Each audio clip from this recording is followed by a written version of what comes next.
Fnatic have dominated EMEA for so unbelievably long. That, I think, cannot be argued against. In fact, I believe they were the best team in 2023. Prime EG was never able to beat Fnatic. They didn't face up in Champions, but recently, their regional dominance has started to fall off a bit. Obviously, the super team being formed on Vitality was an issue, but Team Heretics have been another sneaky contender here that have started to upset Fnatic. But how? After all, Fnatic have dominated this region for years. So how are Team Heretics able to beat them? Well, we're going to look into that today, and I think there is no better example of how they're able to beat them than beating Fnatic's own comp on Lotus, where they changed the meta completely with their own style of play. Make sure to subscribe. If you want a completely free battle pass, go join my Discord in the description and the pinned comment, and let's get into it. On the bonus round, Team Heretics going over, going to hit A and then have Benji on the lurk over on C, destroy some of this KJ utility. Now, Boaster's entry with the Odin, he's only doing short little spurts of the Odin so that he doesn't get counter spam. As you can see, this Guardian from Miniboo, he's looking, right? He's hoping he can land some counter spam on this. You can see him shooting through the door, trying to figure out where exactly Boaster is, but he doesn't end up firing that shot. But when Benji's on this lurk here, this is important. What he's looking to accomplish is he has the blind here. You can use that for information. Go ahead and blind, and then it'll tell you, hey, you're hit, you're not, whatever. And he's over on C trying to break some of this killjoy utility. This is going to be very important later. So remember, just like you need to remember to subscribe. But in this 4v5 scenario, now that you're down Miniboo, you're honestly at a pretty big disadvantage. Obviously, you're at the gun advantage, but now you've lost your entry duelist. So what do? Well, you force Boaster out of tree with that utility, and then Benji has broken this utility on C. Now let's go back here and see what this means. This is just an alarm bot. Alpha's turret is over on B. It's an alarm bot. You pop the molly when you feel like, you need to be able to stall the team out so that you can get your teammates over here. As soon as this alarm bot gets triggered, the molly is almost instantly popped here so that Alpha doesn't get overwhelmed. He thinks that they could have had a couple people over towards C when that's really not the case. Now, once the door gets popped, then that creates pressure on Fnatic, because there could be people, right? There could be people, just like with that molly, there could be, I don't know how many, 3 people coming into B main. Now, they're not coming in through main, but they are going to be. So now with all this pressure that he's created, Alpha, if you'll notice, and instead of looking at my beautiful face, look at the minimap, you're going to see he's looking back throughout the entire retake because Benji could be lurked up there, right? Benji Fishy is a known pretty good lurker. He actually statistically didn't have the greatest map. I think he went double negative here, but that pressure is something that's not going to show up as much on the stat sheet, but so crucial to winning rounds and winning games like this bonus round here from Team Heretics. Now, obviously, the comps for them, right? I think Fnatic's is a tiny bit outdated, to be quite honest with you. It's not necessarily that I disagree with any one of the specific agents picked, but I think Breach Teo in that kind of mentality is probably what's going to work better. However, now after the Teo nerfs, I think most teams will revert back to some variation of this Fnatic comp. Now, Fnatic have gotten a couple rounds together, and if you know anything about Fnatic's Lotus, it's that it can be very snowbally. So obviously, Team Heretics want to put a stop to that as they go and try and gain this control over on C. Now, keep in mind that the turret for Alpha is almost always going to be over here on this B site. It's very, very, very rare that it's over here with him on C. It's something that they do with the Killjoy to kind of have her do both sites or give you information so you can play off of. Because as you can see here, right, as kind of Cypher might with 2 trips, you have the info on B if someone goes through this Viper wall, and you have the info on C with the alarm bot. So it's something you can do on Lotus specifically, and it's why Killjoy is usable on Lotus instead of just one specific site. Now, Team Heretics are faking a C hit, but once this door gets tapped, it's to do a couple of things. Number one, it creates the illusion for Fnatic, because they don't have the information in this area of the map. It creates the illusion that right now, Kayak could be about to get ran down by about 5 people on Team Heretics. But they aren't, and once Kayak says, hey, I don't hear anything, I feel fine personally, then they're not going to go over and reinforce him too much. Obviously, you have crashes there, but they're not worried about them getting a full-on B hit yet. They're over on A, and even though there are only 30 seconds left, one thing that could be considered a detriment of this comp is obviously you don't have that Teo for stall, right? Now, you do still have some stall utility like the Raze Nade, Alpha's Mollies, and then, of course, the Viper Molly, but overall, it's not as good of a stall comp. It'll be interesting to see how they do overall once Teo gets nerfed, though. Benji on this lurk is about to be crucial, and again, he didn't have a great impact in terms of kills, right? Double negative, never going to be great, but remember that breach all I talked about? He has a kill that looks like me in ranked right here onto Crashies off of the ult, and now, this is where some of the genius of Fnatic comes into play.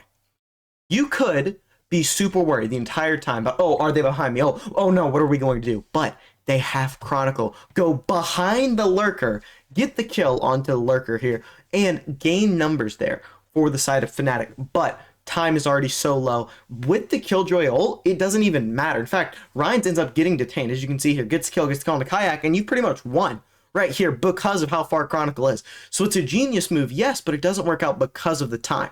Chronicle gets the kill, runs away, 5-3, Team Heretics still in the lead. Now, Team Heretics won the pistol, but Fnatic are going to be able to thrifty them. And again, Boo over here with the gun, I understand why you want to do this, first of all, because that kill is probably not possible with the Ghost, but I really wish someone with a Ghost was the one doing this, because then that rifle is unable to be recovered, and you don't give as big of a chance for a snowball as this happens now. Now, obviously, hindsight is 2020, right? And you could argue that the Ghost would have just died with no value, and then you'd be down numbers anyways. But again, I think that a big cause of losing these rounds against the classics and the super low buys is because you get a little cocky and you overextend with your weapons, right? I think teams need to learn how to play more fundamentally sound, at least against this. Hopefully G2 Stinger Buy does introduce that for some people, right? So that you're at least cautious that they can win the round. But Crashies here is going to have the rifle on him. Not really the most known shooter on the roster, to be quite honest with you, but he has revitalized his career. Just quick shout out there, I guess, to Crashies, because he's done a very good job here, especially after the whole NRG disaster. But 4v4, and in this scenario here, what you're looking for from Fnatic is no longer just damage, which is what you normally go into an eco round for. You're looking to win, right? You've planted and you're waiting, you're getting all this time. You're looking and you think you have a decent chance to actually win the round. Benji here is trying his best, but I love this play that comes out from Fnatic, which is, hey, Kayak, go die. Go kill yourself, right? Go die here. Because if he wasn't going to get this kill on the Benji, Crashies would have been able to go in, get the frag there, go 1-for-1. But now, in the clutch after these kills from Team Heretics, Crashies, great job, gets the kill. Boom. And then he does die here on low ammo to Ryans, but he's able to win the round nonetheless. At first, and you'll think it too probably, when you go back to the spike, it looks halved. And for about half a second with this death marker, you go, is this guy brain dead? There's clearly enough time. He could have walked back. They're looking at all this time on the clock, but not the spike, just the Teo death marker there. But how do Heretics respond to this? Now, Fnatic look very poised to run away with this whole thing, but Team Heretics in a 3v5 are able to make magic happen. Let me explain. Right here is quite possibly an argument for why you should play Yoru on Lotus, just for the fact that you're able to get inserted so easily and you could have TP'd off that Raze Rocket instead of dying. But they are playing the Neon. There are definitely benefits to that, right? If Demon 1 was still active on Lev, I would have to defend the Neon somehow because that's what he would run. But regardless, it's a 3v5 within about 30 seconds. So how in the world did Fnatic lose this? There is almost nothing that Team Heretics should be able to do here to win. You have a Guardian, you're down 2 players. What do? So Fnatic, when they call over this little rotation here to see, you can see they have the turret here and the alarm bot here, and you can almost see in your mind, right, that alarm bot acting like the Vice Wall that everyone does, but not providing as much information, right? Because the Vice Wall would normally be a bit closer up, but you can't do that because of the range, because obviously Killjoy's utility is ranged. They just completely slow walk over to C. Slow, no noise, no nothing. Shh. Chronicle's over on A here, just seeing what's up, and then Kayak goes in. Nade, TP, everything looks great. 20 seconds left, but you're not too worried about getting stalled out. Woot doesn't have salvos or ult online here, and even when Benji taps this door, able to get 1, it's still a 4v5 that you should be able to win pretty comfortably. This bomb does have to get down eventually, even though you do have such an advantage, but suddenly things do get worrying when it's a 3v3 after this little peek over here from Waterfall. Now here's the thing that I think kind of loses them the round, to be quite honest. Chronicle goes through, and this Vice Wall gets tripped because he's there. So now it's a known that he's there. He's worried that because it's a known that he's there, he's going to get swung and die. So he isn't advancing. He's not gaining any space. He's not gaining any ground, meaning these 2 players on site are actually fighting a 3v2. Now, don't get me wrong. Kayak makes it a 2v2 on site, and then once this door gets tapped, even though Chronicle dies, it would have been a 3v2 on site. But after all this, Crashies just dies because he's so low, It's a great round from Team Heretics and a bit questionable from Fnatic. They did take a very long time and then made some questionable plays there, but overall it shouldn't be too much to worry about as long as Fnatic can get some round wins here to win the game. Now, if Fnatic were to win this round, I think they probably could have won the game. The economy for Team Heretics is pretty terrible, to be honest with you, and Fnatic probably would have won this game, but that's not what happened. They ended up getting crushed on Haven, but that's neither here nor there. Fnatic have one of the slowest Lotus attacks in all of Valorant. I believe it broadcast said it took them 74 seconds to plant on average, and you can see it here.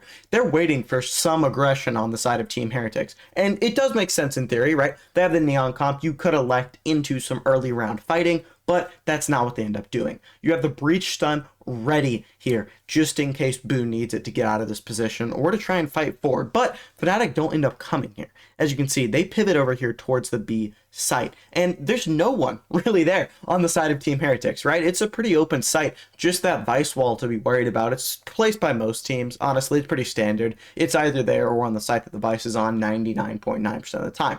Now, Kayak goes at entries. I do think that it's funny that a lot of people saw him as a very bad player at first when he was just kind of getting into his own, and he's now regarded as one of a better duelists. But anyways, Team Heretics just decimate them in the gunfights here, right? Alpha on a lurk, it's not going to find anything. Boo gets the kill, and Team Heretics tie it all up. I know I talked about them having a very slow attack, and this is some of the danger of that, right? You end up losing, well, not technically on time effectively at a time. Boaster doesn't have time to get into a safer spot here to try and ult because he just has to get that bomb down. Anyways, Team Heretics look very good, and I am excited to see what they can do in playoffs. I hope you had a great time watching this video. If you're still here and you're not subscribed, go ahead and subscribe. Watch one of these videos if you like my content, and I'll see you next time. Peace.